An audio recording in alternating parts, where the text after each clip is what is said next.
Hello dear students, તો જે બાળકોએ નીટ 2025ની એક્ઝામ આપી છે અને આતુરતાથી રાહ જોઈ રહ્યા હતા કે સ્ટેટ કાઉન્સેલિંગ ક્યારે સ્ટાર્ટ થશે, એની માટે એક ખુશખબર છે.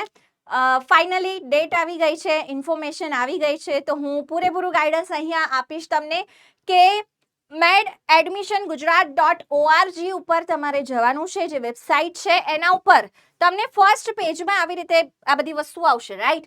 એમાં સૌથી પહેલા undergraduate admission medical, dental, ayurveda, હોમિયોપેથીમાં જાઓ. ત્યાં તમને બેટા અહીંયા જોઈ શકો છો તમે આ 5:45 એટલે કે 5:45 ઇન્ફોર્મેશન આવી છે. ઇન્ફોર્મેશન બુલેટિન આવ્યું છે, જ્યાં advertisement for online registration four Gujarat state medical, dental, Ayurvedic, homeopathic admission છે. ગુજરાતીમાં પણ ઇન્ફોર્મેશન છે. તો જેને ફક્ત ગુજરાતી આવડે છે એમણે પણ ગભરાવાનું નથી. તો ગુજરાત રાજ્યના મેડિકલ, ડેન્ટલ, આયુર્વેદ, હોમિયોપેથી અભ્યાસક્રમમાં પ્રવેશ માટે ઓનલાઈન રજિસ્ટ્રેશનની જાહેરાત. તો આપણને આવું એક પેજ ઓપન થશે, આપણે એના ઉપર જઈશું ત્યારે. તો આપણે જોઈએ કે શું આપ્યું છે. તો admission for professional undergraduate medical education courses એટલે આપણે જેની રાહ જોઈ રહ્યા હતા એનું જ ઇન્ફોર્મેશન છે. તો 2025-26માં મેડિકલ, ડેન્ટલ, આયુર્વેદિક, હોમિયોપેથિકમાં જેને એડમિશન લેવો છે તેના માટેની આ જાહેરાત છે બેટા. તો આના ઉપર અહીંયા આપણને તારીખ આપી છે. પ્રવેશ સમિતિની વેબસાઇટ પરથી ઓનલાઈન પિન ખરીદી શકાશે. તો અહીંયા જ તમને જાણકારી મળશે. પિન 5 તારીખથી કાલથી સવારે 10 વાગ્યાથી 18 તારીખ સુધી 18 બપોરે 12 વાગ્યા સુધી પિન ખરીદી શકો છો. ધ્યાન રાખજો, કલ કરે સો આજ કરે સો અબ. તો કાલ કરીને ઠેલતા નહીં કે છેલ્લા દિવસે કરીશું. જ્યારે આવે એના 1-2 દિવસમાં ફોર્મ ભરી દેવું, પિન લઈ લેવી. ઓનલાઈન રજિસ્ટ્રેશન માટે 5/7/2025 સેમ ડેટ છે. હેલ્થ સેન્ટર ખાતે પછી તમારે પ્રમાણપત્રોની ચકાસણી કરાવવાની, અરજીની ચકાસણી, પ્રમાણપત્રોની નકલ જમા કરાવવાની. ઓરિજિનલ નથી હજી જમા કરાવવાનું, નકલ જમા કરાવવા જવાની છે. જે 7/7/2025 થી 19/7/2025 બપોરે 12 વાગ્યા સુધી છે. તો પિન તમને ક્યાંથી મળશે? તો આ વેબસાઇટ જે મેં તમને ખોલવાની કીધી, રાઈટ, medadmission medadmissiongujarat.org. 1000 રૂપિયા લાસ્ટ યર જે ફીસ હતી એ જ રાખી છે. પિન ખરીદવાની ફીસ છે 1000 રૂપિયા. સિક્યોરિટી રિફંડેબલ ડિપોઝિટ છે 10,000 રૂપિયા. તો 11,000 રૂપિયાની તમને જરૂર પડશે ફોર્મ ભરવા માટે. સિક્યોરિટી ડિપોઝિટ પાછી આવી જશે તમે એડમિશન લઈ લેશો તો. ઉમેદવારે જો બધી જ વસ્તુ આપી છે અહીંયા, ધ્યાનથી વાંચીને. આ એક કરિયરનો સવાલ છે તો ધ્યાનથી ફોર્મ ભરવાનું છે. ઉમેદવારે ઓનલાઈન રજીસ્ટ્રેશન કર્યા બાદ હેલ્થ સેન્ટર ખાતે અરજી ચકાસણી, પ્રમાણપત્રોની સ્વપ્રમાણિત, તો હવે સેલ્ફ અટેસ્ટેડ કોપી હોય છે એ કરવાની છે. નકલ જમા કરાવવા અગાઉથી એપોઇન્ટમેન્ટ લેવાની છે. ઉમેદવાર જાતે રજીસ્ટ્રેશન પહોંચની પ્રિન્ટ લેતી વખતે અરજી ચકાસણી કરવા માટેનો સમય, તારીખ અને હેલ્થ સેન્ટર પસંદ કરી શકશે. તો તમારા નજીકના હેલ્થ સેન્ટરની તમારે પસંદગી કરવાની છે અને અગાઉથી અપોઇન્ટમેન્ટ લઈને ત્યાં ચકાસણી કરવા જવાનું છે. હેલ્થ સેન્ટર ઉપર કામકાજ તો ધ્યાન રાખજો, 10 થી 4 નો સમય છે. 4 વાગ્યા પછી જશો ને તમે હાથ જોડશો કે ભાઈ કરી દો તો નહીં થાય, રાઈટ. તો એમણે ડિફાઇન ટાઈમ આપી દીધો છે 10 થી 4 નો. લોકલ કોટાના ઉમેદવારો છે.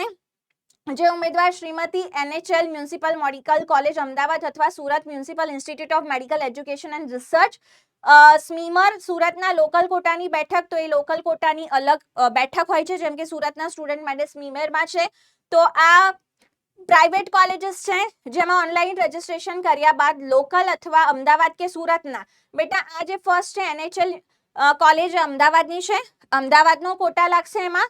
અને સ્મીમર સુરતની છે, સુરતનો કોટા લાગશે. તો એમની માટે કીધું છે કે તેઓ ત્યાંના રહેવાસી છે તેવું પ્રમાણપત્ર સંબંધિત સંસ્થાના ડીન શ્રી પાસેથી મેળવવું જરૂરી છે. જે અંગે સંબંધિત કોલેજનો સંપર્ક કરવો. આ 2 કોલેજમાં ત્યાં જઈને સંપર્ક કરવાનો છે.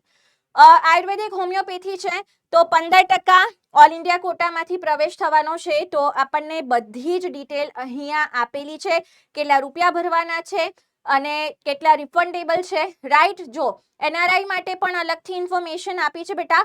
તો ફાઇનલી ડેટ ધ્યાનમાં રાખજો, કાલથી રજીસ્ટ્રેશન શરૂ થઈ રહ્યું છે. કાલથી તમે પિન પરચેસ કરી શકો છો. તો વહેલામાં વહેલી તકે આ પ્રોસેસ પૂરી કરવાની છે કે કાંઈ ગડબડ હોય કે ફરીથી કંઈક કરવાનું આવે તો આપણે ફરી કરી શકીએ, થોડો સમય રહે. તો ધ્યાન રાખજો 5 તારીખથી 18 જુલાઈ સુધી નું નોટિફિકેશન આવ્યું છે. તે દરમિયાન આપણે પિન લેવાની છે અને સિક્યોરિટી ડિપોઝિટ ભરવાની છે.